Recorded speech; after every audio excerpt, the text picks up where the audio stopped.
যুবকদের সমস্ত problems solve করার জন্য আপনারা অনেক ট্র্যাক দেখাতে পারেন, আমি আমার জায়গা থেকে মাত্র 2টা সলিউশন দেবো। কয়টা ভাই? এই 2টার উপর আমল করেন, 40 দিন আমল করবেন। কয়দিন? প্রেসক্রিপশন করছি, মাত্র 40 দিন। যদি 40 দিন আমল করার পরে যুব সমাজ এখান থেকে বের না হতে পারে, তারপরে আমার সাথে যোগাযোগ করেন, আমার কথা বলেন যে ভাই আপনার কথা কাজ হয় নাই, এটা বলে দেখে না। লক্ষ লক্ষ যুবকের জীবন এভাবে চেঞ্জ হয়েছে, লক্ষ লক্ষ, একটা দুটা না। ইনশাল্লাহ আপনারটাও হবে ইনশাল্লাহ। লক্ষ লক্ষ যুবকের জীবন পরিবর্তন হয়েছে এবং এমন এমন জায়গায় গিয়ে এই কথাগুলো পড়ছে, আমিও জানি না কোথায় গিয়ে কথাগুলো পড়ছে। যেমন আজকে যে এয়ারে আসছিলাম, বাংলাদেশের একটা বড় কোম্পানির একজন এমডি আমারই হয়তো পাশে বসেছিল, আমি চিনতে পারি নাই, সে আমাকে চিনেছে। নামার সময় আমাকে বলছে যে আপনি আমার কার্ডটা রাখেন, কোনো একদিন হয়তো আমি আপনার কাজে আসতে পারি। তা আমি তার কার্ডটা রেখে দিয়েছি। তিনি বলছেন যে আপনার লেকচার শুনে আমি 3টা কাজ করেছি। 1, হজ ফরজ হয়েছিল আমার উপর, হজ করেছে। 2, আমি বড় একটা সুদী কোম্পানির মধ্যে ছিলাম, আমি সুদের সমস্ত সম্পদ দান করে দিয়েছি। সুদ তো ছেড়ে দিয়েছি, সুদের সমস্ত সম্পদও দান করে দিয়েছি। আর 3 নাম্বার, নামাজে গাফেল ছিলাম, নামাজ ধরেছে। তো আমি কিন্তু তাকে চিনিও না এবং তিনি কত বড় কোন কোম্পানির এমডি তাও জানি না। এরকম নিঃসন্দেহে এই কথাগুলো লক্ষ লক্ষ কোটি কোটি মানুষের কলিজের মধ্যে আসার করবে ইনশাআল্লাহ তাআলা। আমি জাস্ট 2টা সলিউশন বলবো, অনেক বেশি কথা বলবো না। প্রিয় যুবক ভাই, আপনার সলিউশন এই বেকারত্ব, মাদক, মেয়ের প্রতি আসক্তি, হতাশা, চাকরি না পাওয়া, এই যে ব্যাপারগুলো, পারিবারিক চাপ, তারপরে আপনি মাঝে মাঝে হয়তো একটু এগ্রেসিভলি একটু গুন্ডাগার্দি করছেন, নাউজুবিল্লাহ, এই যে প্রবলেমসগুলা, এইগুলো সলভ আপনাকে 2টো জিনিস করবে। 1, আপনি জাস্ট 5টা ওয়াক্ত নামাজ জামাতে পড়ার চেষ্টা করেন। একটাও 5 ওয়াক্ত মানে 5 ওয়াক্তই, মানে আপনাকে ফজরে উঠতে হবে, এশার নামাজও পড়তে হবে। ফজরে উঠতে হলে যদি আপনাকে সারা রাত জেগে থাকতে হয় তাহলে জেগে থাকবেন, যদি আর্লি ঘুমাতে হয় তাহলে আর্লি ঘুমাবেন। 2টা সলিউশন। মানে এখন তো অনেকেই রাত চলে যায় 3টা, 3:30, 4টা পর্যন্ত জেগে থাকে, কারণ এখন তো দিন রাত হয়ে গেছে, রাত দিন হয়ে গেছে, তাই না? এটা ক্ষেত্র বিশেষে জায়েজ হতে পারে, কিন্তু সবসময় এটা করা যাবে না। যেমন রমজান মাস, দেখা যায় রাতের বেলা অনেকেই ইবাদত করে না, একবারে ফজরের নামাজ পড়ে হয়তো জিকির আজকার তেলাওয়াত করে মানুষ ঘুমায়, এটা আলাদা বিষয়, কিন্তু সারা জীবন তো এই কাজটা করা যাবে না, যাবে? তো আর্লি ঘুমানোর চেষ্টা করা ভালো। যদি না পারেন, যদি আপনার রাত জাগতেই হয়, তাহলে ফজরের নামাজটা পড়ে অ্যাটলিস্ট ঘুমাবেন, ঠিক আছে? 1 নাম্বার, 5 ওয়াক্ত নামাজ জামাতে। যদি জামাত না পান বাসায়, যদি জামাত না পান তাহলে পরবর্তীতে কাউকে নিয়ে জামাত করে নেবেন। একবারই পান নাই, ঘুমিয়েছিলেন, কোনো সফরে ছিলেন ইত্যাদি, আপনি একা হলেও পড়ে নেবেন। 5 ওয়াক্ত নামাজ ছাড়বেন না, ওয়াদা করেন আজকে। 5 ওয়াক্ত নামাজ কেউ ছাড়বেন না, ওয়াদা করেন। আল্লাহ পাক কবুল করুন, বলি আমিন। এই নামাজ, ইন্না সালাতা তানহা আনিল ফাহশাই ওয়াল মুনকার, আল্লাহ পাক নিজে বলেছেন এই নামাজ সমস্ত পাপের কাছ থেকে তোমাকে দূরে রাখবে ইনশাআল্লাহ, ইনশাআল্লাহ। আর একটা কথা মনে রাখবেন, যে নবীর শান শওকত নিয়ে আমরা আলোচনা করেছি এবং করতে যাচ্ছি, রাসূলুল্লাহ সাল্লাল্লাহু আলাইহি ওয়াসাল্লাম মুমূর্ষু অবস্থায়, একদম মুমূর্ষু অবস্থায় উম্মতের জন্য যে নসিহতগুলো করেছেন, তার মধ্যে একটা হচ্ছে as-salat ওয়া মা মালাকাত আইমানুকুম, নামাজের ব্যাপারে যত্নবান হও এবং তোমাদের অধীনস্থদের ব্যাপারে যত্নবান হও। এই 2টা কথা। শেষ ওয়ার্ড মানুষ কি বলতে পারে? আপনার বাবা যখন ইন্তেকাল করেছেন, হয়তো শেষ কথা বলেছেন তোর মাকে দেখিস, ঠিক আছে, তোর বোনদেরকে দেখিস, বাবা আমার এই বিষয়গুলো আমি ছেড়ে গেলাম, তুই দেখিস। আচ্ছা, আছে না এমন? মা অনেকে চলে গেছে, মা শেষে বলেছে বাবা ছোট বোনটাকে দেখিস। আপনি লাস্ট কথাকে কত বেশি গুরুত্ব দিয়েছেন? যাদের পিতামাতা চলে গেছে এবং শেষ সময় তারা কাছে থাকার সৌভাগ্য ছিল, তারা কিন্তু বুঝতে পারে শেষ কথার কত গুরুত্ব আছে কি নাই, গুরুত্ব আছে কি নাই। শেষ কথা মানুষ সবচেয়ে কঠিনভাবে মনে রাখে কি না? নবী সাল্লাল্লাহু আলাইহি ওয়াসাল্লাম আমাদের সবার নেতা, আমাদের নবী, আমাদের আদর্শ, আমাদের সবচেয়ে উসওয়াতুল হাসানা, যাকে আল্লাহ পাক এই পুরো রাহমাতুল লিল আলামিন হিসেবে সৃষ্টি করেছেন। উম্মতের সমস্ত কবিরা গুনাহগার মানুষের জন্য সুপারিশ করে আল্লাহর হুকুমে তাদেরকে জান্নাতে নিয়ে যাবেন ইনশাআল্লাহ। সবাই যখন নিজেকে নিয়ে ব্যস্ত থাকবে, তিনি তখন উম্মতকে নিয়ে ব্যস্ত থাকবেন ইনশাআল্লাহ। একটা হাদিসে তিনি উম্মতকে ভাইও বলে সম্বোধন করেছেন। কাশ আমি যদি আমার ভাইদেরকে দেখতে পেতাম, হাদিস তো সহিহ, কাশ আমি যদি আমার ভাইদেরকে দেখতে পেতাম। সাহাবীরা বলছেন আমরা কি আপনার ভাই নই? নবীজি বলছেন না, তোমরা না, তোমরা আমার সাহাবী। আমার ভাই তারা যারা আমার পরে আসবে, তোমাদের পরে আসবে, আমাকে না দেখেই ঈমান নিয়ে আসবে ইনশাআল্লাহ। এখানে কি আপন ভাই বোঝানো হচ্ছে? সেটা বোঝানো হচ্ছে না, এখানে বোঝানো হচ্ছে কাছের, আমার আত্মার সাথে সম্পর্ক ওদের। আমাকে না দেখেই তারা আমার প্রতি বিশ্বাস করবে ইনশাআল্লাহ। করবে কি না? আমরা কি দেখেছি নবীকে? এই মহান ব্যক্তিত্ব জীবনের শেষের দিকে আমাদেরকে নসিহত করেছেন, আসসালাত আসসালাত, নামাজ ধরে রাখো, নামাজ ধরে রাখো। বসেন। ওয়াম্মা মালাকাত আইমানুকুম, এবং তোমাদের অধীনস্থদের ব্যাপারে সতর্ক থাকো। অধীনস্থ মানে কি? অধীনস্থ মানে কি বলেন দেখি? আপনার স্ত্রী আপনার অধীনে থাকে? সন্তান সন্ততি অধীনে থাকে? থাকে না? থাকে। কোনো কোনো ক্ষেত্রে পিতা মাতাও কি আমাদের অধীনে থাকে না? মানে আমরা আর্ন করতে পারি, পিতা মাতা আর্ন করতে পারে না, উপার্জন করতে পারে না, পিতা মাতাকে চালানো লাগে না আপনাদেরকে অনেক সময়, হয় কি না? অধীনস্থ মানে আপনার আন্ডারে যে মানুষরা আছে, এই মানুষদের ব্যাপারে, তাদের হকের ব্যাপারে সতর্ক থাকবে। কে বলেছেন এটা? আচ্ছা, এখান থেকে নামাজের গুরুত্ব বুঝতে পারলাম কি? যুব সমাজের সলিউশন 1 নাম্বার, 5 ওয়াক্ত নামাজ জামাতে পড়ার চেষ্টা করবেন, আল্লাহ পাক তৌফিক এনায়েত করুন বলে আমিন। 2 নাম্বারটা হচ্ছে, আমার সামনে একটা কিতাব আছে, কিতাবটার নাম কি? সবাই পড়তে জানি ইনশাআল্লাহ? কারা কারা পড়তে জানেন না অনেস্টলি হাত তোলেন দেখি। জানেন না? আপনারাই জানেন না? আচ্ছা ঠিক আছে, বসেন, শরমের কিছু নাই। যারা জানেন না, ওয়াদা করেন যে আগামী রমজান মাসে, এই রমজান মাসের মধ্যেই কোরআন তিলাওয়াত করা শিখব ইনশাআল্লাহ। বাঙালি একটা আবেগী জাতি। ওই যে বলি, ইস্যু পাগল, মাঝে মাঝে ট্রল করে আর মাঝে মাঝে আবেগে ভাসে। আমাকে বলেন দেখি, আল কোরআনের আলো ঘরে ঘরে জ্বালো, এই স্লোগান তুললেই বাংলার জমিনে একদম ইসলাম কায়েম হয়ে যাবে? কখন ইসলাম কায়েম হবে? যখন আল কোরআনের আলো ঘরে ঘরে জ্বলবে। কখন? যখন প্রত্যেকটা ঘরে ঘরে একটা করে কোরআনওয়ালা মানুষ থাকবে। প্রত্যেক ঘরে ঘরে কি একটা করে হাফেজ আছে? তৈরি করার চ্যালেঞ্জ গ্রহণ করতে হবে। বাংলার প্রতি ঘরে ঘরে একটা করে হাফেজ তৈরি হবে ইনশাআল্লাহ। এটা করলে কি আপনাকে সরকার বাধা দিবে? আপনার নিয়াত করে যদি আপনি সন্তানকে হাফেজ বানান, কেউ বাধা দিবে? কেউ চাপ দিবে? আমরা তো চতুর মুসলিম। কেমন চতুর মুসলিম? আমরা আমাদের সন্তানদের মধ্যে যারা বেশি ট্যালেন্টেড, ওদেরকে দিব আগে জেনারেল লাইনে, আর যার একটু মাথা কম তাকে আমরা পাঠাই দিই মাদ্রাসায়, পাঠাই দিয়ে যে আবাসিকে রেখে দিই, থাকতো এখানে, ওকে এখানে পিটাই সোজা করবে। আপনাদের কি মনে হয় যে কোরআন সুন্নাহর জ্ঞানটা অর্জন করার জন্য মাথায় ঘিলুর দরকার নাই? এমনটা মনে হয়? কোরআন এবং সুন্নাহর জ্ঞান অর্জন করতে সবচেয়ে বেশি প্রজ্ঞা লাগে, সবচেয়ে বেশি মাথা কাটাতে হয়। সবচেয়ে ট্যালেন্টেড ছেলেটাকে দেয়া লাগতো কোরআন। আমরা উল্টা চলি। এই কারণে দেখা যায় যে কোরআন সুন্নাহ হাতে নিয়েও আমরা এখন ওয়ার্ল্ড অ্যাফেয়ার্সকে ডিল করতে পারছি না, আমরা ওয়ার্ল্ডকে চ্যালেঞ্জ করতে পারছি না। কেন? আল্লাহ রাব্বুল আলামিন আমাদের সবাইকে কোরআন শেখার তৌফিক দান করুন। আল কোরআনের আলো ঘরে ঘরে জ্বলবে তখনই যখন ইনশাআল্লাহ তাআলা আপনাদের প্রত্যেকের ঘরে একটা করে কোরআনওয়ালা মানুষ তৈরি হবে ইনশাআল্লাহ। পারা যাবে তো ইনশাআল্লাহ? নাকি কোরআন সুন্নাহ খালি আলেম ওলামাদের চর্চা করেই হবে? আপনাদের পড়ারও দরকার নাই, জানারও দরকার নাই, বোঝারও দরকার নাই। এখনটা ব্যাপারটা কেমন? কোরআন কি শুধু আল্লাহ পাক আলেমদের জন্য পাঠিয়েছে, নাকি শুধু মুসলিমদের জন্য পাঠিয়েছে, না পুরো মানব জাতির জন্য? পুরো মানব জাতির জন্য আল্লাহ কোরআন পাঠিয়েছে।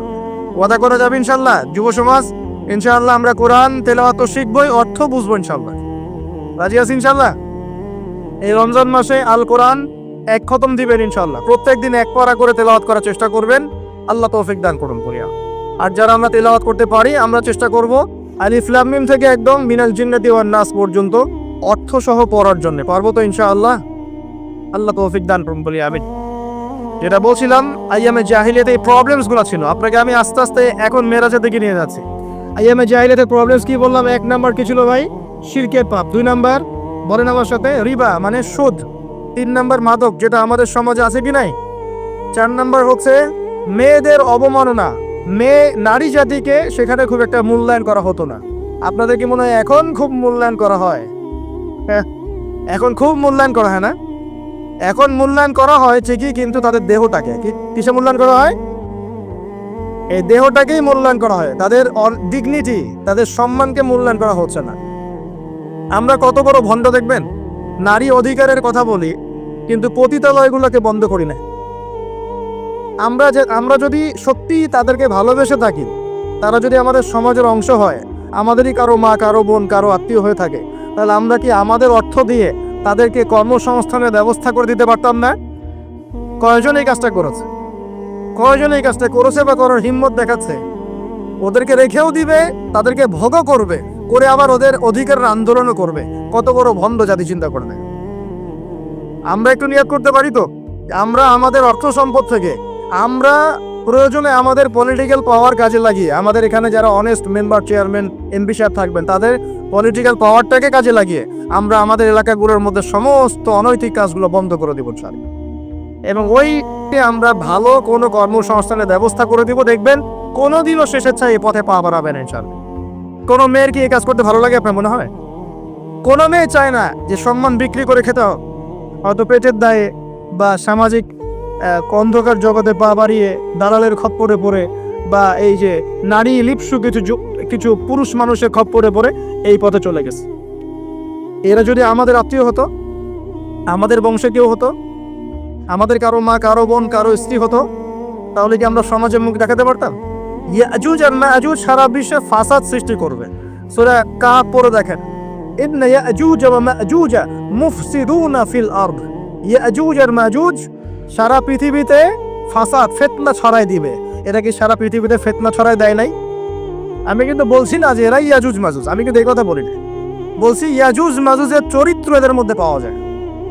বিশ্বের প্রত্যেকটা জায়গায় ফাসাদ সৃষ্টি করে দিছে। কখন কোন দেশকে কোন দেশের সাথে লাগাই দেওয়া যাবে, কার মধ্যে ফিকশন লাগে অস্ত্র বিক্রি করা যাবে, কোথায় কোন খনি আছে দখল করা যাবে, কোথায় কোন মুসলিম আছে ওদেরকে বোম্বিং করা যাবে, কোথায় কারাগারে নিয়ে মুসলিমদেরকে টর্চার করা যাবে, শান্তিপূর্ণ মুসলিম কান্ট্রির মধ্যে কেমন করে জঙ্গি ইস্যু তৈরি করা যায়, সারাদিন এই ফিকির করে বেড়ায় মাথার মধ্যে।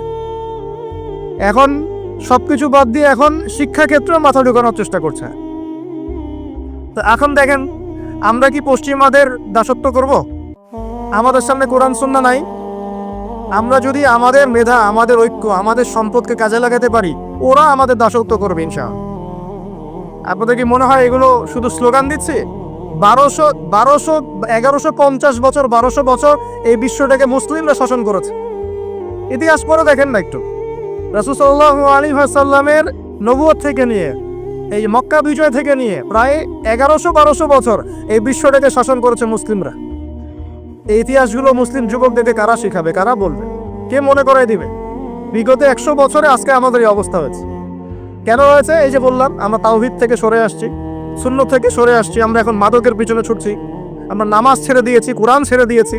এই যে দেখেন কতজন মানুষ হাত তুললো যে কোরআন পড়তে পারে না, অথচ সাহাবীদের যুগে মনে হয় মশাল নিয়ে একজনকে খুঁজে পাওয়া যাবে না যে কোরআন পড়তে পারে না। ওই যে আপনার আন্দালুসের একটা ঘটনা আছে, বাদশাহ মেয়ের বিয়ে দিবে, এখন সবাইকে বলেছে যে আমি মেয়ের বিয়ে দিব, ছেলে খুঁজতেছি। এখন আমি চাই যে একজন হাফেজে কোরআন ছেলের সাথে আমার মেয়ের বিয়ে দিব। যাদের ঘরে হাফেজে কোরআন ছেলে আছে সবাই রাত্রেবেলা মশাল জ্বালাবে, একটা করে মশাল জ্বালিয়ে রাখবে। এখন বাচ্চা রাতের বেলা গভীর রাতে এই টাওয়ারের উপর উঠেছে, উঠে দেখে তার রাজ্যের প্রতিটা বাসায় মশাল জ্বলছে। মানে সবাই কোরআনে হাফেজ। পরের দিন শর্ত দিল যে সবাই তো কোরআনে হাফেজ, এখন আমি কার সাথে আমার মেয়ের বিয়ে দেবো? কোরআনের মুফাসসির যারা তার সাথে দেব। পরের দিন যখন উনি টাওয়ারে উঠেছেন, দেখে যে সব ঘরে মশাল জ্বলছে, এখন সবাই কোরআনে তাফসীর করতে যাবে। তারপর যে আরো কঠিন শর্ত দিয়েছে যে হাদিসের উপর গবেষণা কারা করেছে, হাদিস বেত্তা কারা, এবার কোরআন হাফেজ, তাফসীর এবং হাদিস জানে কারা। এবার দেখা গেছে অর্ধেক আলো জ্বলতেছে ঘরে, পুরো দেশের অর্ধেক আলো জ্বলতেছে। এইভাবে প্রায় 8-10টা ধাপে ধাপে তিনি জামাই সিলেক্ট করেছেন। জামাই পেতে এত কষ্ট, সবাই ভালো মানুষ, এর মধ্যে ভালো কোথায় খুঁজে বের করুন। তো দেখেন, আমরা যে ইসলাম থেকে সরে আসছি, এই কারণে আজকে বিগত 100 বছরে আমাদের এই অবস্থা হয়েছে। আল্লাহ পাক আমাকে এবং আপনাদের সবাইকে 5 ওয়াক্ত নামাজি বানায় দেন, দোয়া করে। আল্লাহর পথে চলতে হলে কিন্তু কষ্ট হবে, মানুষ ভালো মন্দ বলবে, অনেক সমস্যা। জান্নাতকে ঘেরা হয়েছে কষ্ট দিয়ে, আর জাহান্নামকে ঘেরা হয়েছে প্রবৃত্তির দাসত্ব দিয়ে। মন যাচাই তাই করেন নাম প্রবৃত্তি। মন চাচ্ছে মদ খাইলেন, মন চাচ্ছে জেনা করলেন, মন চাচ্ছে সুদ খাইলেন, আর মন যাচাই তা দিয়ে জাহান্নামকে ঘেরা হয়েছে। এবার নবীজি বলছেন, জাহান্নামে আমি উকি বেরো দেখেছি, জাহান্নামে দেখেছি বেশিরভাগ অধিবাসী, জাহান্নামের বেশিরভাগ মানুষ হচ্ছে উম্মতে মুহাম্মাদির নারী জাতি। বলেন নাউজুবিল্লাহ। এই নারী জাতি মানে আমার বোন, আপনার মা, আপনার স্ত্রী, আমার বোন, আমার মা, আমার স্ত্রী, আমাদেরই তো। নারী কি আমাদের বাইরে? কেন তারা জাহান্নামে যাবে? নবীজি বলছেন কয়েকটা কারণ। এক, তারা বেশি বেশি লানত এবং অভিশাপ করে। এক। দুই, তারা এমন কিছু কাপড় পরে শেষ জামানায় বাইরে ঘুরবে যে কাপড়গুলো পরেও তারা নগ্ন থাকবে। দুই, অর্থাৎ বেপরদামির কারণে। তিন, তারা বুক পিঠ চাপড়ায় প্রলাপ বিলাপ করে, এটা একটা কারণ। চার, তারা স্বামীর সাথে কখনো কখনো কুফরি করে। কেমন? স্বামী সারা জীবন যদি তাদের ভরণ পোষণ ভালোবাসা দিয়ে যায়, কোনো একদিন যদি কোনো সমস্যা সৃষ্টি হয়, বলবে যে সারা জীবন তোমার কাছে কিছুই পাইলাম। এই সব কিছুর ঊর্ধ্বে একটা কারণ আছে। সেটা হলো, শোনেন, তাদের উদ্ধত মস্তকটা আল্লাহ পাকের বিধানের সামনে সহজে অবনত হতে পারে না, চায় না। এগুলো কিন্তু সব মেয়েদের জন্য নয়, উম্মতে মুহাম্মাদির একটা অংশের মেয়েদের জন্য আল্লাহর নবী এইসব কথা বলেছেন। আবার এমনও মেয়ে আছে, শোনেন, এমনও মেয়ে আছে যারা ঈমান আমল টিকে রাখার জন্য না খেয়ে থাকতেও রাজি আছে। এমনও মেয়ে আছে, এমনও বহু দিনী মেয়ে আছে আমাদের সমাজে যারা ঈমান আমল ধরে রাখতে চায়, পরিবার তাকে রাখতে দেয় না। ফেরাউনের ঘরে থেকেও একজন মেয়ে জান্নাতে গিয়েছে কি না? গিয়েছে। অতএব আমরাও যে দুধে দেওয়া তুলসী পাতা এমন নই, আমাদের মধ্যে বহু খারাপই আছে। কিন্তু নবীজি এখানে স্পেশালি বলেছেন যে শেষ জামানার মেয়েরা, নিসাউন কাসিয়াতুন আরিয়া, যারা কাপড় পরে নগ্ন থাকবে, মহিলাতুন নামিলাত, যারা অন্যকে আকৃষ্ট করবে, অন্যের দিকে আকৃষ্ট হবে, এরা জান্নাতে যাবে না, জান্নাতের গন্ধও পাবে না। নবীজি বলেছেন, আমি জাহান্নামে দেখেছি বেশিরভাগ নারী জাতি। এখানে আমার মা, আমার বোন, আপনার মা, আপনার বোনের সতর্ক হওয়ার কি হেদায়েত আছে কি নাই? আর এই মেয়েদেরকে চালাই কি আমরা, না অন্য কেউ? আমরাই তো আমাদের পরিবারকে চালাই কি না? আমরাই তো খাওয়াই পড়ে নাকি?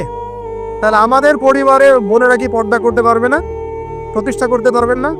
পরিবারে আমাদের মায়েরা, বোনেরা, স্ত্রীরা পর্দা করবে না? এই দায়িত্ব আমাদের না? পরিবারের কর্তা আমরা নই? আল্লাহকে আমাদেরকে জিজ্ঞাসা করবেন না? অতএব আমরাও যেন সতর্ক হয়ে যায়, আল্লাহ পাক তৌফিক দান করুন। এই জন্য বলি, বিয়ে করতে হলে আগে দিনদারিতা দেখবেন, তারপর বিয়ে করুন। দুনিয়াদারিতা দেখে বিয়ে করলে পরে পস্তাবেন।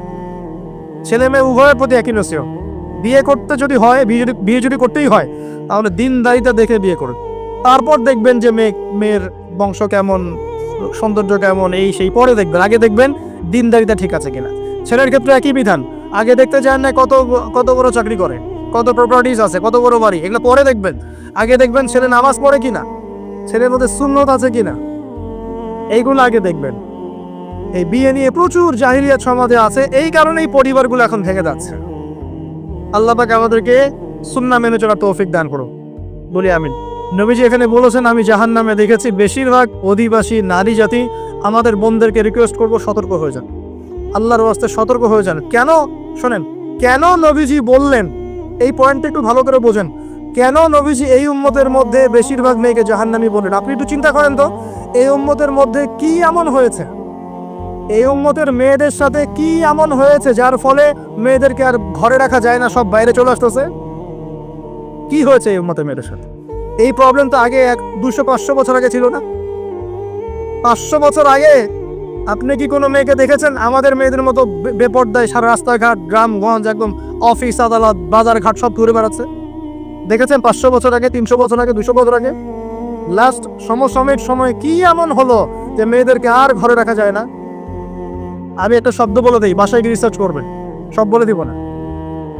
লাস্ট 100-200-300 বছরে একটা মুভমেন্ট, একটা আদর্শ ছড়িয়ে পড়েছে বিশ্বের বুকে, তার নাম হলো ফেমিনিস্ট রেভলিউশন। মনে থাকবে, ফেমিনিস্ট রেভলিউশন। এটা নিয়ে ঘাটাঘাটি করেন, বুঝতে পারবেন কেন জাহান্নামের বেশিরভাগ অধিবাসী জাহান্নামে যাবে, নারীরা কেন জাহান্নামে যাবে বেশি বেশি।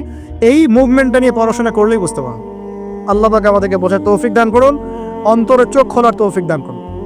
নবীজি আরো বলছেন, আমি জাহান্নামে গেলাম, জাহান্নাম আমাকে দেখানো হলো, এবং সেখানে আমি একজন ফেরেশতাকে দেখলাম। কি দেখলাম? এই ফেরেশতা আমাকে দেখে হাসে নাই। সবাই মনোযোগ দেন, মেরাজের রাতের সবাই নবী সাল্লাল্লাহু আলাইহি ওয়াসাল্লামের সাথে হাসি মুখে সাক্ষাৎ করেছেন, এই ফেরেশতা বাদ দিয়ে। নবীজি বললেন জিবরাইল আলাইহিস সালামকে, সে এত গম্ভীর কেন, তার চেহারা হাসি নাই কেন?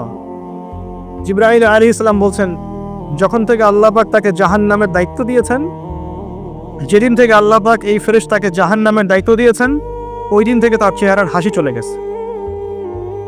আর কিছু বলতে হবে? কেন হাসি চলে গেল? খুশিতে?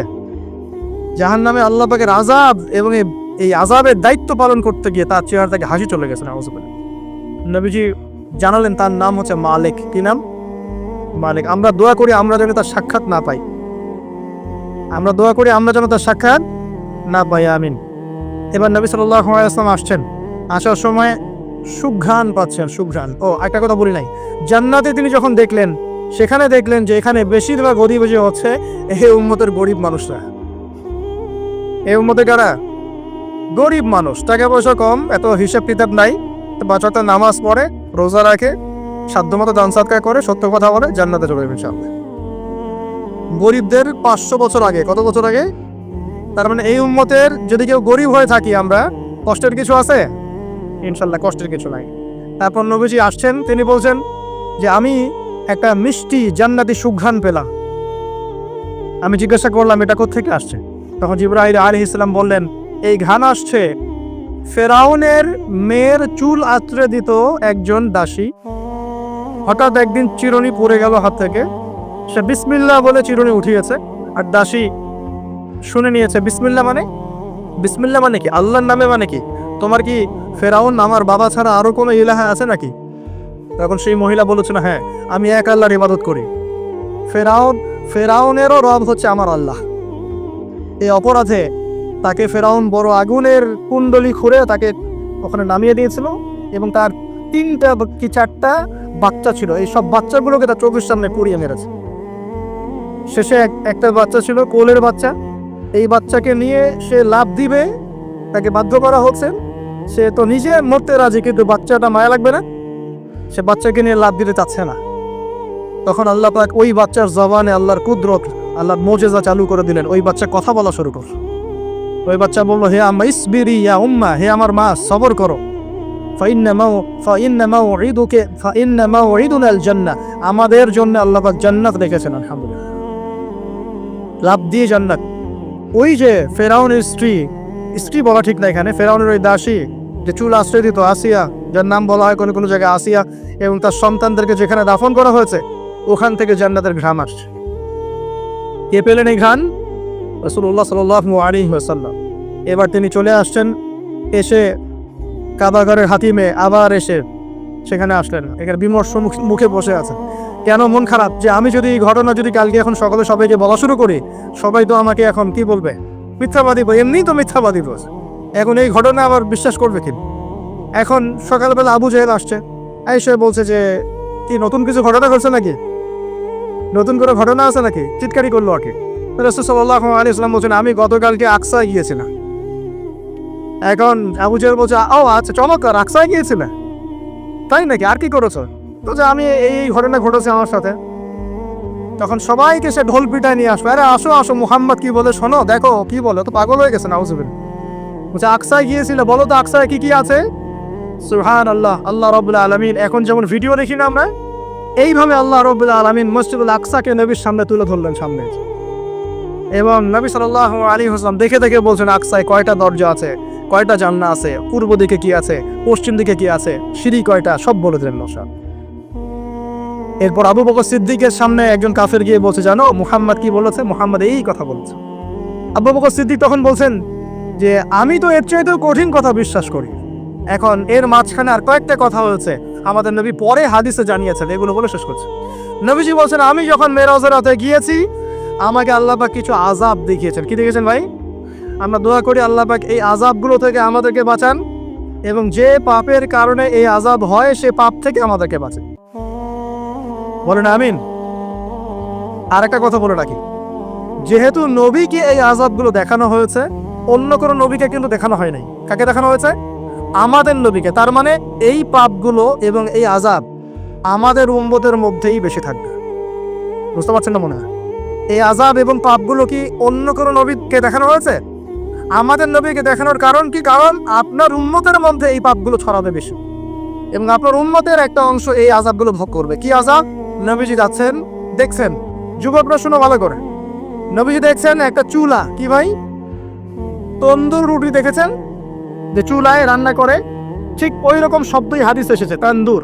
এই চুলা এমন চুলা যার মাথাটা হচ্ছে সরু, নিচের দিকটা মোটা, নিচে আগুন জ্বলছে, ভিতরে কিছু মানুষ আছে, নিচ থেকে আগুনের দাবদাহ আসছে, যখনই আগুন আসছে জাহান্নামের তখন তারা ধাউ ধাউ করে উপরে উঠছে, আবার যখন আগুন নেমে যায় তখন তারা নিচে নেমে যায়। নবীজি মর্মান্তিক দৃশ্য দেখে বললেন যে এরা কারা, যাদেরকে এমন আযাব দেওয়া হচ্ছে? জিবরাইল আলাইহিস সালাম বললেন, যুবক ভাই শোনেন ভালো করে, জিবরাইল আলাইহিস সালাম বললেন এরা হচ্ছে আপনার উম্মতের সেই সব ব্যক্তি যারা বিবাহ বহির্ভূত জেনা করেছিল। এই পাপটা মারাত্মক। আল্লাহ পাক আমাদের সবাইকে পাপ থেকে ফিরে আসার তৌফিক দান করেন, এবং এই পাপ যদি করে থাকেন হতাশ হবেন না, তওবা করে আজকেই ফিরে আসবেন। তওবা করলে আল্লাহ পাক যে কোনো পাপ মাফ করে দেবেন ইনশাআল্লাহ। যে কোনো পাপ তওবা খাস করতে হবে, কোনোদিন এই পাপে লিপ্ত হওয়া যাবে না। এই যে গত 3-4 দিন আগে একটা দিবস চলে গেল না, লক্ষ লক্ষ কোটি কোটি যুবক যুবতী পাপ করেছে, করে নাই? আর আমরা উস্কে দিয়েছিলাম কাছে আসার গল্প, অমুক তমুক হাবি যাবি কত কথা, আর এদের স্লোগানগুলো এত চটকদার, খুব মজা লাগে, খুব মজা, মুখরোচক ভাবে উপস্থাপন করে। আল্লাহ পাকের কাছে আসার গল্প করা যায় না, রাসূলের কাছে আসার গল্প করা যায় না। আসলে এখনকার মিডিয়াগুলো এতটাই নির্লজ্জ হয়ে গেছে। কেন বলছি শোনেন, ইসলামের সাথে শত্রুতা তো আছেই, কোনোদিনও আল্লাহর কাছে আত্মসমর্পণ করা লাগে এমন কোনো ওয়ার্ডও বলবে না। টাইটেল দিবে ভূমিকম্পের কাছে মানুষ কত অসহায়, টাইটেল দিয়েছে একটা। প্রাকৃতিক বিপর্যয়ের সামনে মানুষ কত অসহায়, প্রকৃতির কাছে মানুষ কত অসহায়, এইসব টাইটেল দিয়ে ভিডিও দিচ্ছে। ওই যে ভূমিকম্প ইস্যুতে একটা বারও বলল না যে এই আল্লাহ পাকের কাছে আল্লাহর শক্তির সামনে মানুষ কত অসহায়। ওই শব্দ ব্যবহার করা যাবে না। ওই শব্দ ব্যবহার করলে আপনি মৌলবাদী হয়ে যাবেন। যে প্রকৃতিটা কি? প্রকৃতি কে? প্রকৃতি কাকে বলে? কত প্রকার? প্রকৃতির স্রষ্টা কে? প্রকৃতি কে নিয়ন্ত্রণ করছে? ভূমিকম্পের কোনো ক্ষমতা আছে? না ভূমিকম্প যে দেয় তার ক্ষমতা আছে? এই সাগরের কোনো ক্ষমতা আছে? সাগরে যে জলোচ্ছ্বাস দেয় তার ক্ষমতা আছে? এই মাটিটাকে স্থির কে রেখেছে? এখন আমরা তো এখনো মহাবিশ্বে ঘুরছি না? এই যে ওয়াজ করছি যখন আমরা, এখনো পৃথিবীটা ঘুরছেই। আমরা কি বুঝতে পারছি কে পৃথিবীকে স্থির রাখলো? কেউ বলবে না যে আল্লাহর আযাবের সামনে মানুষ কত অসহায়। হ্যাঁ, বলবে প্রকৃতির সামনে মানুষ কত অসহায়, ভূমিকম্পের সামনে মানুষ কত অসহায়। মানে এমন এমন চটকদার কিছু শব্দ দিবে, এই শব্দগুলো আপনাকে চিনিয়ে দিবে যে কারা আল্লাহর বাহিনী, কারা আল্লাহর দুশমনের বাহিনীর মধ্যে আছে। এখানে যুবকদেরকে উৎসাহিত করা হয়েছে না জানার জন্য। আর নবী সাল্লাল্লাহু আলাইহি ওয়াসাল্লামকে কেন দেখানো হলো? কারণ তার উম্মতের মধ্যে জেনার ভাব ছড়িয়ে পড়বে বেশি। কিসের মধ্যে? চুলার মধ্যে শাস্তি দেওয়া হচ্ছে, চুলায় শাস্তি দেওয়া হচ্ছে।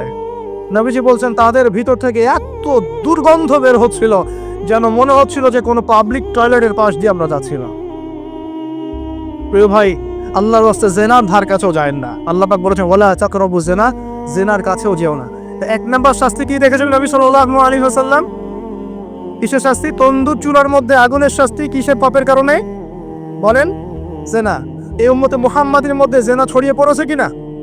এখন আমরা কি এই স্রোতে গা ভাসাবো না দূরে থাকবো? আমরা হালাল উপার্জনের সোর্স তৈরি করব, করে হালাল বিয়ে করবো ইনশাআল্লাহ। হালাল উপার্জনের মাধ্যম তৈরি করবেন, করে বিয়ে করবেন ইনশাআল্লাহ। বিয়ের আগে কোনো পীড়িত নাই, সব পীড়িত বিয়ের পর ইনশাআল্লাহ পারা যাবেন ইনশাআল্লাহ। আর সব আগে ভাগে খেয়ে শেষ করে ফেললে পরে খাবেন কি? তাই না বিষয়টা? আচ্ছা, এবার সামনে যাই। নবী সাল্লাল্লাহু আলাইহি ওয়াসাল্লাম সামনে গেলেন, গিয়ে দেখলেন, এবার দেখলেন কিছু মানুষ বসে আছে, সামনে আছে টাটকা তরতাজা গোশত, একদম ধোঁয়া উঠতেছে, একদম মনে করেন ওই কালা ভুনার মতো। আর পাশে রাখা আছে পচা নোংরা আবর্জনাময় গোশত। এই মানুষগুলো ভালো গোশত খাচ্ছে না, এই মানুষগুলো পচা গোশতগুলোই খাচ্ছে, দুর্গন্ধযুক্ত। নবীজি বললেন এরা কারা? নবী সাল্লাল্লাহু আলাইহি ওয়াসাল্লামকে বলা হচ্ছে এরা আপনার উম্মতের সেই সব ব্যক্তি যারা বিবাহিত, ভালো করে শোনেন, এরা আপনার উম্মতের সেই সব ব্যক্তি যারা বিবাহ বহির্ভূত সম্পর্ক করেছে। মানে বিয়ে করার পরেও, বাসায় স্ত্রী থাকার পরেও বাইরে জেনা করেছে, বাসায় স্বামী থাকার পরেও বাইরে জেনা করেছে। এখন আমাকে বলেন তো, উম্মতে মুহাম্মাদের মধ্যে সমকালীন সময় এই ফিতনাটা ছড়িয়ে পড়ে নাই? পরকীয়া ছড়িয়ে পড়ে নাই? এটা হলো পরকীয়ার স্পেশাল শাস্তি। কারণ পবিত্র হালাল ফ্রেশ জিনিস ওদের ঘরে ছিল, খাইতে ভালো লাগে না, ওদের নোংরা পচা জিনিস খেতে ভালো লেগেছে। আল্লাহ পাক কিয়ামতের মাঠেও ওই এবং বারজাখের জীবনেও ওই একই শাস্তি দিবেন ইনশাআল্লাহ। আর এখন তো মিডিয়ার মধ্য দিয়ে এই যে বিভিন্ন সিরিয়ালস, নাটক, হাবি জাবি এগুলোর মধ্য দিয়ে এটাকে উস্কে দেওয়া হচ্ছে, এটাকে অ্যাভেলেবেল করে ফেলা হয়েছে। আর যারা বড় বড় শহরে থাকে এগুলো তো ফিতনা আরো বেশি, আরো বেশি। আল্লাহ পাক আমাদের মা বোনদেরকে বোঝার তৌফিক দান করুন, আর আমাদের ভাইদেরকেও বোঝার তৌফিক দান করুন। আমাদের সবাইকে আল্লাহ পাক পরকীয়ার মতো নোংরা পাপ থেকে হেফাজত করুন, বিবাহ বহির্ভূত সম্পর্ক থেকে হেফাজত করুন। আরো সামনে যান, নবীজি দেখলেন এবার একটা রক্তের নদী। কিসের নদী ভাই? প্রশ্ন করবো কেন রক্তের নদী, উত্তর দিতে হবে। ওই রক্তের নদীতে আল্লাহ পাক কিছু মানুষকে রেখেছেন, ফেরেশতারা পাথর দিয়ে তাদের মাথা ফাটিয়ে দিচ্ছে, পাথর ছিটকে অন্য জায়গায় চলে যাচ্ছে, পাথর নিয়ে আসার মুহূর্তের মধ্যেই মাথা আবার জোড়া লেগে যাচ্ছে, আবার পাথর দিয়ে মাথা ফাটিয়ে দেওয়া হচ্ছে, আবার পাথর ছিটকে চলে যাচ্ছে। নবীজি জিজ্ঞাসা করলেন এরা কারা যাদেরকে শাস্তি দেওয়া হচ্ছে? নবী সাল্লাল্লাহু আলাইহি ওয়াসাল্লামকে জিবরাইল আলাইহিস সালাম বললেন এরা আপনার উম্মতের সেই সব ব্যক্তি যারা সুদখোর ছিল। কি ছিল? এখন বলেন রক্তের নদী কেন? বলেন, উত্তর দেন দেখি, কে বলতে পারবেন? বিসমিল্লাহ। মাশাআল্লাহ, মাশাআল্লাহ, শুকরিয়া। সুদের মধ্য দিয়ে এক শ্রেণীর মানুষ ধনী হয় আর এক শ্রেণীর মানুষ গরিব হয়। সুদের মধ্য দিয়ে গরিব মানুষের রক্তটাকে চুষে খাওয়া হয়। এই কারণেই কিয়ামতের মাঠে এবং বারজাখের জীবনে রক্তের নদীতে ফেলে মাথাটা ফাটিয়ে দেওয়া হয়। মাথা কেন ফাটানো হবে? এই মাথা দিয়ে শয়তানি বুদ্ধিটা বের করেছিল যে ইন্নামাল বাইউ মিসলুর রিবা, সুদ হচ্ছে ব্যবসার মতোই। এই শয়তানি কোত্থেকে বের হইছে? এই মাথা থেকে। কোন মাথা মাখায় দেওয়া। আল্লাহ তাকে শাস্তি খুব নিপুণ। আমি চিন্তা করার চেষ্টা করেছিলাম আজকে কেন এই শাস্তিগুলো এইভাবে আসবে। আল্লাহু আ'লাম বিসওয়াব, আল্লাহ ভালো জানেন, তবে আমাদের কাছে এটা মনে হয়। এরপর সামনে যান, এই পাপের কারণে আরো কিছু মানুষকে শাস্তি পেতে দেখা গেছে। নবীজি দেখেছেন আরো এক শ্রেণীর মানুষ যাদের পেটটা ফুলে আছে। প্রাসাদ দেখেছেন, অট্টালিকার মতো পেটটা ফুলে আছে, ভিতরে সাপ কিলবিল করছে। না না না না না, নবীজিকে জিজ্ঞেস করলেন এরা কারা? এই হাদিসেও আছে এরা ছিল আপনার উম্মতের সুদখোর ব্যক্তিরা, পেটের ভেতর সাপ কিলবিল করছে। আরেকটা জায়গায় তিনটা দেখা গেছে সুদখোরের শাস্তি। কয়টা ভাই? তিনটা। একটা দেখলাম রক্তের নদীতে মাথা ফাটানো, আরেকটা হচ্ছে পেটের মধ্যে সাপ কিলবিল করছে, আরেকটা হচ্ছে দেখলেন কিছু মানুষ পানিতে হামাগুড়ি দিচ্ছে এবং পাথর খাচ্ছে। কি খাচ্ছে ভাই? পাথর। এবং এই পাথরটা ভিতরে যাচ্ছে, গিয়ে পিছনের রাস্তা দিয়ে বের হয়ে যাচ্ছে। নবীজি বলেন এরা কারা? একই উত্তর দিলেন জিবরাইল আলাইহিস সালাম, এরা হচ্ছে আপনার উম্মতের সুদখোর ব্যক্তিরা। সুদের এই তিনটা শাস্তি স্পেশাল দেখা গেছে। কেন আল্লাহ ভালো জানেন, আমরা সব ব্যাখ্যা করতে পারবো না।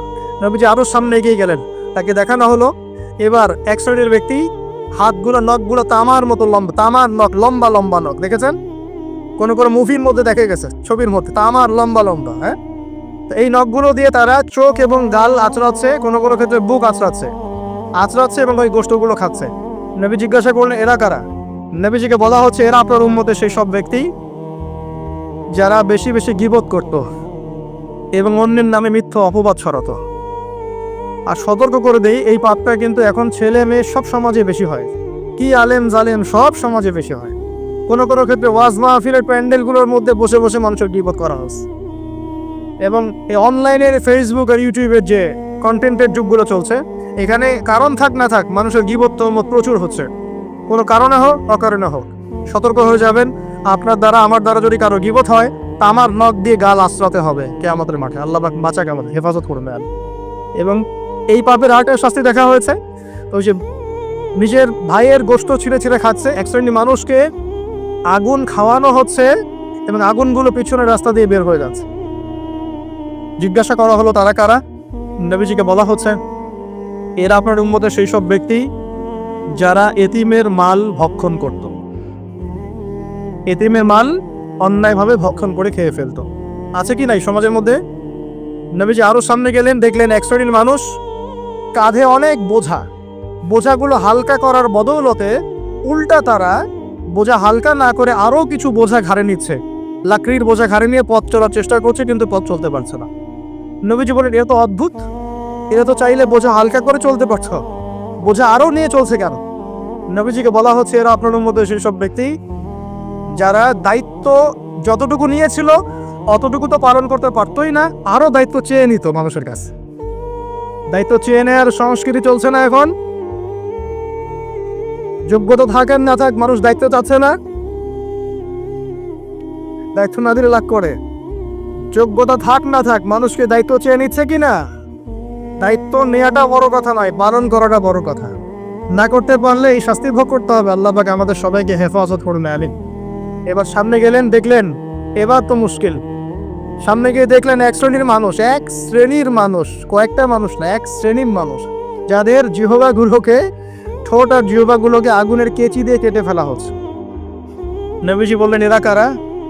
রাসূল সাল্লাল্লাহু আলাইহি ওয়াসাল্লামকে বলা হচ্ছে, এরা আপনার উম্মতের সেই সব ব্যক্তি যারা ছিল ওয়াইজ বক্তা, আলেম ওয়াইজ বক্তা, যারা মানুষের সামনে দ্বীনের কথা বলতো কিন্তু নিজেরাই সেই দ্বীনের প্রতি আমল করত। আল্লাহ রাব্বুল আলামিন আমাকে এবং আপনাদের সবাইকে এই মর্মান্তিক শাস্তি থেকে বাঁচান। যা বলবো তার উপর আমল করা তৌফিক দান করুন, যা জানবো তার উপর আমল করা তৌফিক দান করুন।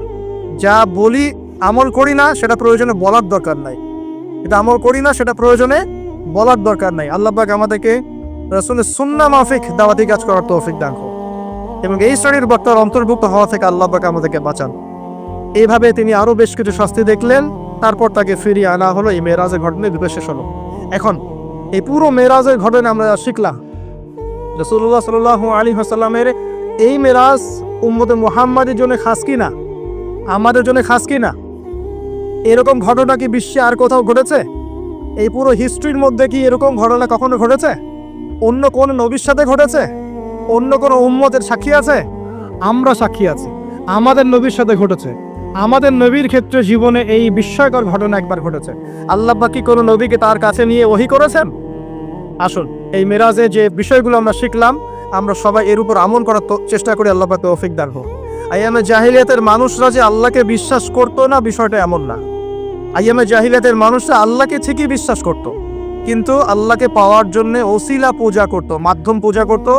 আমি একটা দলিল দিচ্ছি যে আইয়ামে জাহিলিয়াতের মানুষরাও যে আল্লাহকে বিশ্বাস করত, তার সবচেয়ে বড় দলিল হচ্ছে আবু জেহেল নিজেই। আবু জেহেলের নাম শুনেছেন তো? আবু জেহেলকে এই উম্মতের কি বলা হয়? কে বলতে পারবেন? আবু জেহেলকে এই উম্মতের কি বলা হয়? ওয়াজ কি খালি শুনলেই হবে নাকি একটু ধরে রাখতে হবে? কি বলা হয়? আইয়ামে জাহিলিয়াত একটা প্রবাদ ছিল, আবু জেহেলকে বলা হতো আবুল হাকাম, মানে জ্ঞানের পিতা। কিসের পিতা? জ্ঞানের পিতা। কিন্তু ইসলাম আসার পরে যখন সে ইসলাম কবুল করে নাই এবং সত্যকে চিনেও প্রত্যাখ্যান করেছে, তখন নবী সাল্লাল্লাহু আলাইহি ওয়াসাল্লাম বলেছিলেন আবু জেহেল হচ্ছে এই উম্মতের ফেরাউন। কে?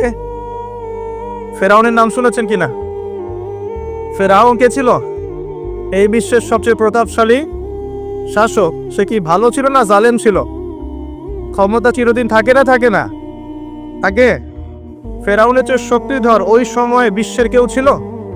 আজকে ফেরাউনের কোন অস্তিত্ব আছে? আছে, তার লাশটা পড়ে আছে। তার লাশটা আছে না? 1897 সালে তার লাশটা আবিষ্কৃত হয়েছে। কত সালে? 1897 সালের দিকে তার লাশটাকে আল্লাহ পাক শুটকি বানিয়ে রেখে দিয়েছেন। কেন রেখেছেন এই দলিলটাও কোরআনে আছে। ওই যে বললাম কোরআন সবকিছুর ব্যাখ্যা করেছে। ফেরাউনের লাশ কেন সংরক্ষণ করা হয়েছে এর দলিলও কোরআনে আছে। আল্লাহ বলেছেন যাতে করে তুমি, আজ আমি তোমার এই দেহটাকে সংরক্ষণ করব যাতে করে তোমাকে পরবর্তীদের জন্য নিদর্শন রূপে রাখা যায়। তাহলে ফেরাউন কাদের জন্য নিদর্শন হয়ে আছে? ফেরাউনের পরে যারা জালেম হিসেবে আসবে পৃথিবীতে, সেই জালেমদের জন্য ফেরাউনের লাশটা নিদর্শন হয়ে আছে। কিন্তু মানুষ নিদর্শন গ্রহণ করতে রাজি না, মানুষ শিক্ষা গ্রহণ করতে রাজি নয়। ফেরাউন কি আম কোনো ব্যক্তি ছিলেন না শাসক ছিলেন? তাহলে আম ব্যক্তিদের জন্য তিনি যতটা না বড় নিদর্শন, শাসকদের জন্য বড় নিদর্শন। যারাই পৃথিবীতে শাসন ক্ষমতার বলে জুলুম করবে তাদের জন্য ফেরাউন একটা নিদর্শন হয়ে থাকবে কিয়ামত পর্যন্ত। থাকবে কিনা? লিতাকুনা লিমান খালফাকা আয়া, আল্লাহ বলেছেন যাতে করে তুমি পরবর্তীদের জন্য নিদর্শন হতে পারো, এই কারণে তোমার লাশটাকে আমি সংরক্ষণ করেছি। আল্লাহ পাক এটাও বলেছেন কিন্তু বেশিরভাগ মানুষই আমার নিদর্শন সম্পর্কে গাফেল। বাস্তবতা তাই নয় কি? আচ্ছা, এখন ফেরাউনদের মতো বড় বড় জালেম নাই সারা বিশ্বে? তাদের জন্য নিদর্শন না শিক্ষা না? এটা শিক্ষা। দেখুন আবু জেহেলকেও এই উম্মতের ফেরাউন বলা হতো। কেন? কারণ সে সত্যকে চিনেও প্রত্যাখ্যান করেছে। তাকে বদরের যুদ্ধে হত্যা করা হয়েছে। দুইজন ছোট ছোট কিশোর তাকে হত্যা করেছেন, দুইজন মুয়াজ। দুইজন কি? এই মুয়াজ নাম জানতেন? মুয়াজ নাম বরকতময় নাম। দুই মুয়াজ, সিরাতের গ্রন্থ পড়ে দেখবেন, আর রাহিকুল মাখতুম।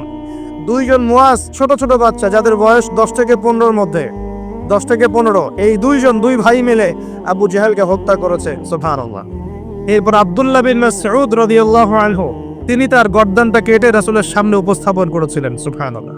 ওই গর্দান দেখে নবী সাল্লাল্লাহু আলাইহি ওয়াসাল্লাম বলেছিলেন যে এই হচ্ছে এই উম্মতের ফেরাউন।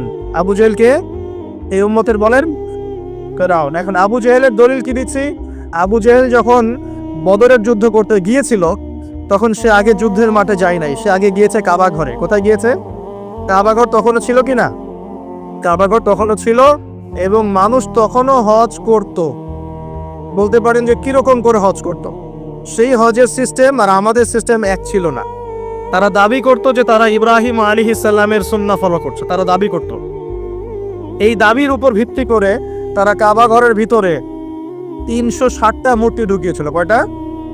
360টা। এই মূর্তিগুলোর মধ্যে ইব্রাহিম আলাইহিস সালামের মূর্তিও ছিল, ইসমাইল আলাইহিস সালামের মূর্তিও ছিল।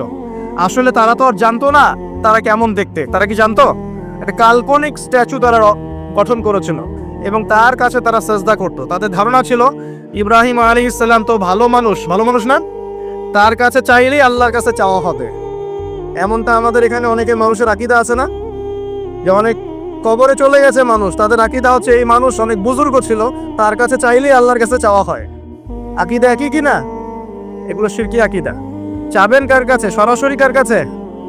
আল্লাহর কাছে। কিসের ওসিলায় চাবেন? নিজের নেক আমলের ওসিলায় চাবেন, আল্লাহ পাকে তাওহীদের ওসিলায় চাবেন, আল্লাহ পাকে আসমাউল হুসনার ওসিলায় চাবেন, আল্লাহ পাকে সিফত নাম এগুলোর ওসিলায় চাবেন। ইনশাআল্লাহ আল্লাহ পাক আপনার দোয়া কবুল করবেন। আল্লাহ পাক আমাদের সবার দোয়াগুলো কবুল করুন বলে আমিন। এখন আবু জেহেল কাবা ঘরে গিয়ে কি করেছে? আবু জেহেল কাবা ঘরে গিয়ে আল্লাহকে বলছিল, আল্লাহুম্মা, ভালো করে শোনেন, আল্লাহুম্মা, হে আল্লাহ, ইন কুনতা তাআলাম, হে আল্লাহ আপনি যদি জানেন, আন্না মুহাম্মাদান আলাল হক, যে মুহাম্মদ সাল্লাল্লাহু আলাইহি ওয়াসাল্লাম সত্যের উপরে আছে, ফানসুরহু, তাহলে তাকেই সাহায্য করেন। কে দোয়া করছে এটা? কে দোয়া করছে? আচ্ছা, আবার বলছে, আল্লাহুম্মা, হে আল্লাহ, ইন কুনতা তাআলাম, আপনি যদি জানেন, আন্না নাহনুল কুরাইশ আলাল হক, আমরা কুরাইশরা সত্যের উপরে আছি, ফানসুরনা, তাহলে আমাদেরকে সাহায্য করেন। কে দোয়া করছে? এখন বলেন তো, আবু জেহেল আল্লাহ বিশ্বাস করে কিনা? আল্লাহ বলে যে একজন আছে, আবু জেহেল বিশ্বাস করে কিনা? তারপরে কেন সে মুশরিক হলো? কেন উম্মতের ফেরাউন হলো? কি কারণ? কারণ আল্লাহকে বিশ্বাস করা যথেষ্ট নয় যতক্ষণ না আপনি আল্লাহর বিধানের আনুগত্য করছেন। কথা কি বুঝতে পারছেন? আল্লাহর বিধানের আনুগত্য করার পরে আমি মুসলিম হচ্ছি। আল্লাহ পাকের বিধানের সামনে আত্মসমর্পণ করার মধ্য দিয়ে আমি কি হচ্ছি? মুসলিম হচ্ছি।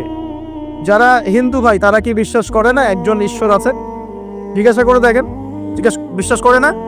অবশ্যই বিশ্বাস করে। যারা বলছে যে 3 খোদা, আল্লাহ, নাউজুবিল্লাহ, ঈসা আলাইহিস সালাম আর রুহুল কুদুস, যারা 3 খোদায় বিশ্বাস করে, এমন মানুষ আছে না পৃথিবীতে? তাদের সংখ্যা কিন্তু কোটি কোটি, প্রায় 200-300 কোটি মানুষ এগুলো বিশ্বাস করে। ওরা কি আল্লাহ বিশ্বাস করে না? করে কি না? ওরা কি বিশ্বাস করে না যে একজন আল্লাহ বলে একজন আছে? যারা বুদ্ধিস্ট, তারা কি বিশ্বাস করে না যে আল্লাহ বলে একজন আছে? যারা ইহুদি, তারা কি বিশ্বাস করে না যে আল্লাহ বলে একজন আছে? আর আল্লাহ বলে একজন আছে, উপরওয়ালা একজন আছে, এই বিশ্বাস যথেষ্ট নয় যতক্ষণ না আপনি সেই আল্লাহর বিধানের সামনে আত্মসমর্পণ করছেন। আর আত্মসমর্পণ মানে কি? কিছু অংশ মানবো, কিছু অংশ মানবো না। আত্মসমর্পণ মানে কি? কিছু অংশকে মানবো, বাকি অংশ ছেড়ে দিব। যেটুকু মানলে আমার সুবিধা হয় ওইটুকু মানবো, যেগুলো মানলে আমার সুবিধা হয় না এগুলো ছেড়ে দিব। আত্মসমর্পণ মানে কি? আমি 2টা দলিল দিই, খালি জাস্ট 2টা, শর্ট করে দিচ্ছি কারণ আমাদের আলোচনা অনেক লম্বা হবে ইনশাল্লাহ। 2টা দলিল দিচ্ছি। এক, ইব্রাহিম আলাইহিস সালামকে যে আল্লাহ পাক বললেন তোমার স্ত্রী সন্তানকে রেখে আসো কাবা ঘরের কাছে, মনে আছে? মনে আছে কি নাই? আচ্ছা, ইব্রাহিম আলাইহিস সালাম কি প্রশ্ন করেছিলেন যে আমি কেন রেখে আসবো, এর পিছনে যুক্তি কি, বিজ্ঞান কি, দর্শন কি? নাকি আল্লাহ বলেছেন বাস করেছেন? কোনটা? আল্লাহ বলেছেন, তিনি করেছেন। তিনি বলছেন, আল্লাহ বলছেন তোমার সন্তানকে কুরবানি করতে হবে, সন্তানের বয়স 10 বা 12 বছর। তিনি কি বলেছেন নিষ্পাপ বাচ্চাকে কেন হত্যা করব? এর পিছনে যুক্তি কি, এর পিছনে বিজ্ঞান কি, এর পিছনে দর্শন কি? আল্লাহ কাজটা তো ভালো মনে হচ্ছে না, এরকম করে প্রশ্ন করেছেন? নাকি আল্লাহ যা বলেছেন তাই করার জন্য প্রস্তুতি নিয়েছিলেন? কোনটা? এই কারণে ইব্রাহিম আলাইহিস সালামকে আল্লাহ পাক বলছেন আমার খলিল, আমার বন্ধু।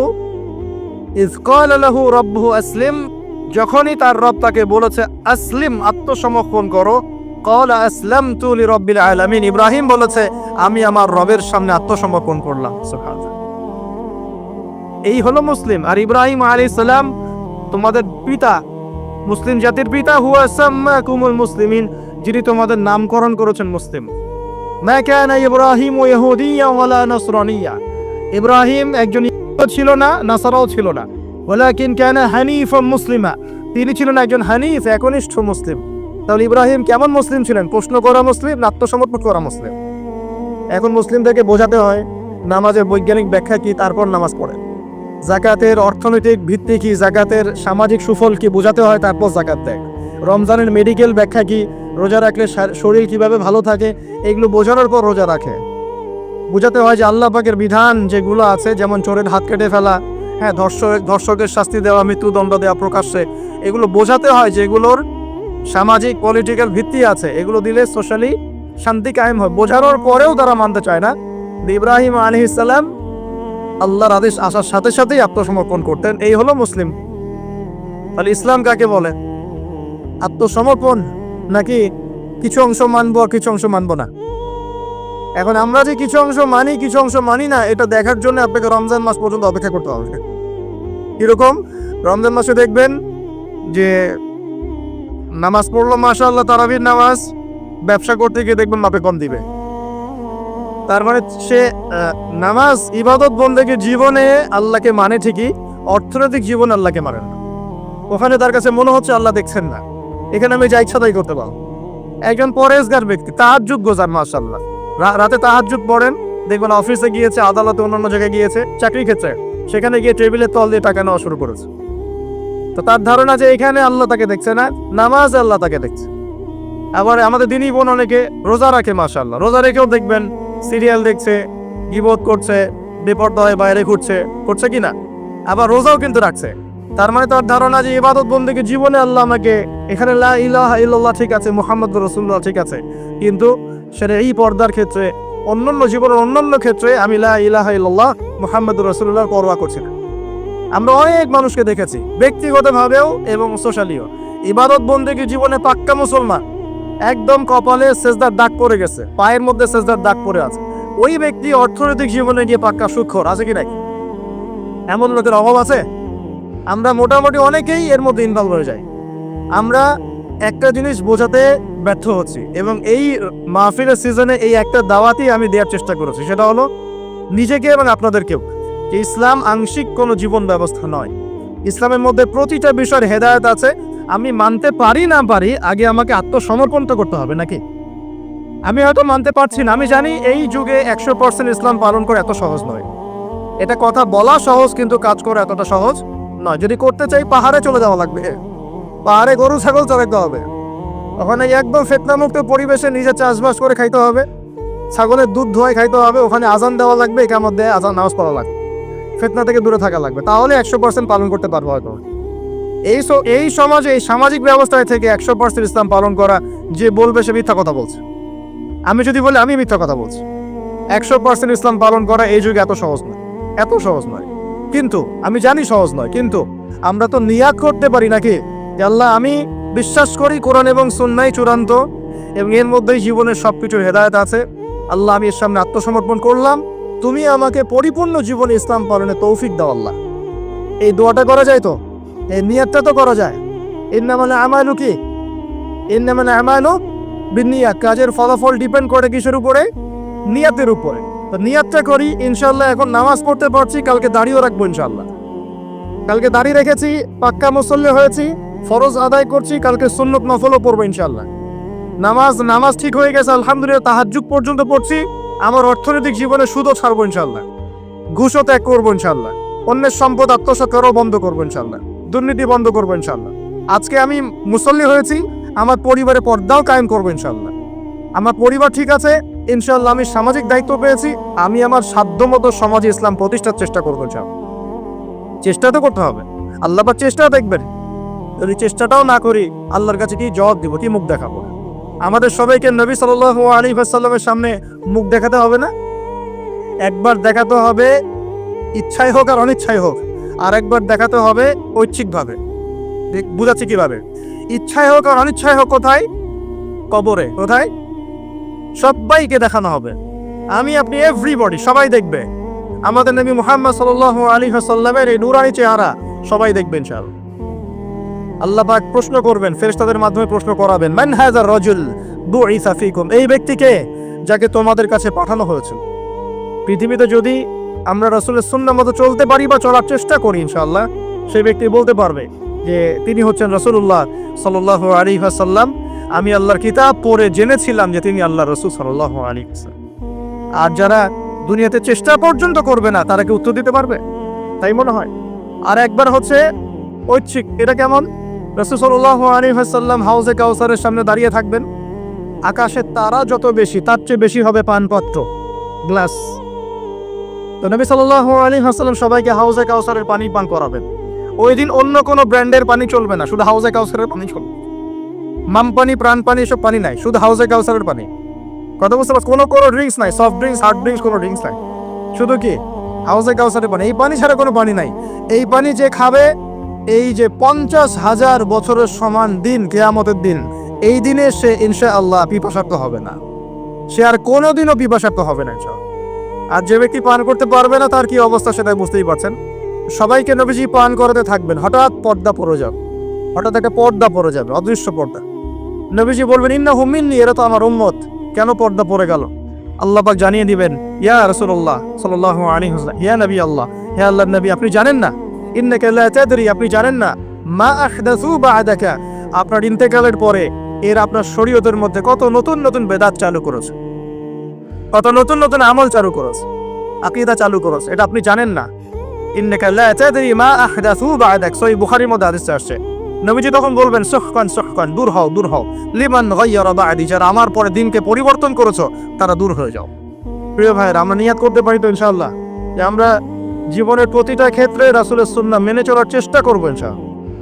এবং ইসলাম মানে আত্মসমর্পণ, আল্লাহর সামনে নিজের ইচ্ছাকে সমর্পণ করে দিব ইনশাআল্লাহ। কতটুকু পারবো না পারবো সেটা পরে, আগে আত্মসমর্পণ করবো, ইনশাআল্লাহ আল্লাহ পাক রাস্তা দেখাবেন ইনশাআল্লাহ।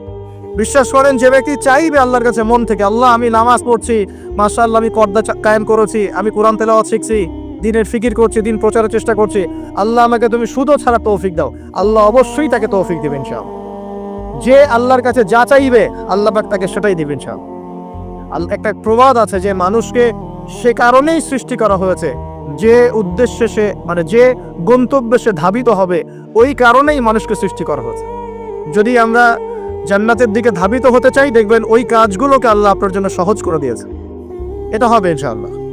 আপনি শুধু একবার মন থেকে আল্লাহর দিকে ফিরে আসেন, আল্লাহ আপনাকে সময় দিবে, আল্লাহ আপনাকে রিজিক দিবে, আল্লাহ আপনাকে ওস্তাদ দিবে, আল্লাহ আপনাকে বন্ধু দিবে, আল্লাহ আপনাকে পরিবেশ দিবে, আল্লাহ আপনাকে দিন শেখা সহজ করে দিবে, হালাল রিজিকে পথ করে দিবেন, নেককার স্ত্রী দিবেন, নেককার সন্তান দিবেন, আল্লাহর পথে কাজ করার ট্র্যাক দিবেন, সবই আল্লাহ ব্যবস্থা করে দিবেন ইনশাআল্লাহ। এইটা ডিপেন্ড করে কার চাওয়া কত প্রগাঢ়, এর উপর ডিপেন্ড করে। যে যত বেশি জোর খাটিয়ে আল্লাহর কাছে চাইতে পারবে, আল্লাহ পাক তাকে তত বেশি দিবে ইনশাআল্লাহ। তবে দিবেন, এটা 100% ফিক্স করে রাখে ইনশাআল্লাহ। আল্লাহ পাক আমাদের সবাইকে পরিপূর্ণ মুসলিম হওয়ার তৌফিক এনায়েত করুন। প্রিয় ভাইরা, যেখানে ছিলাম, আইয়ামে জাহিলিয়াতে এমন শিরক ছিল, 1 নাম্বার। 2, আইয়ামে জাহিলিয়াতে ঠিক এমনই সুদ ছিল। আমাদের সমাজে সুদ আছে না? এরকম সুদভিত্তিক অর্থনৈতিক সিস্টেম ছিল আইয়ামে জাহিলিয়াতের মধ্যে। 3 নাম্বার ছিল মাদক। আমাদের সমাজে মাদক আছে না? মাদকের ছড়াছড়ি নাই। এখনকার যুব সমাজে 3টা বড় প্রবলেম। কয়টা? 3টা। একটা হচ্ছে পর্নোগ্রাফি। একটা কি? পর্নোগ্রাফি। অলমোস্ট এভরিবডি, সবাই পর্নোগ্রাফিতে আসক্ত, অলমোস্ট এভরিবডি। 2 নাম্বার হচ্ছে মাদক।